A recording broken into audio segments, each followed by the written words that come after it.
أعوذ بالله من الشيطان الرجيم.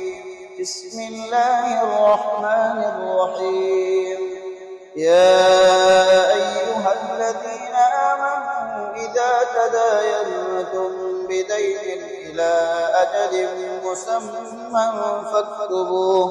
وليكتب بينكم كاتب بالعدل ولا يأب كاتب أن يكتم كما علمه الله فليكتب،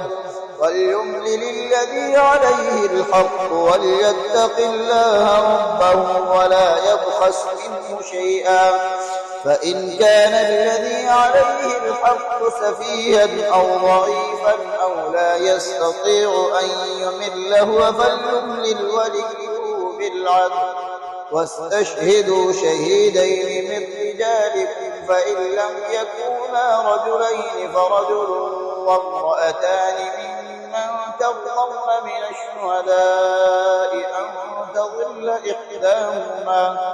فتذكر إحداهما الأخرى ولا يأبى الشهداء إذا ما دعوا، ولا تسأموا أن تكتبوه صغيرا أو كبيرا إلى أجله، ذلكم أقسط عند الله وأقوم للشهادة وأدنى ألا ترتابوا إلا أن تكون تجارة حاضرة تديرونها بينكم، فليس عليكم جناح ألا تكتبوها،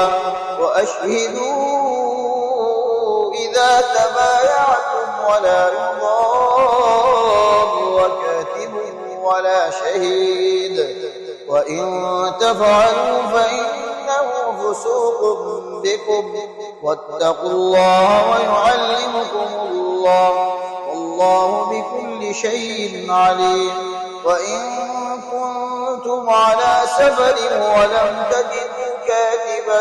فرهان مقبوضة، فإن أمن بعضكم بعضا فليؤدي الذي اؤتمن أمانته وليتق الله ربه ولا تكتموا الشهادة، ومن يكتمها فإنه آثم قلبه والله بما تعملون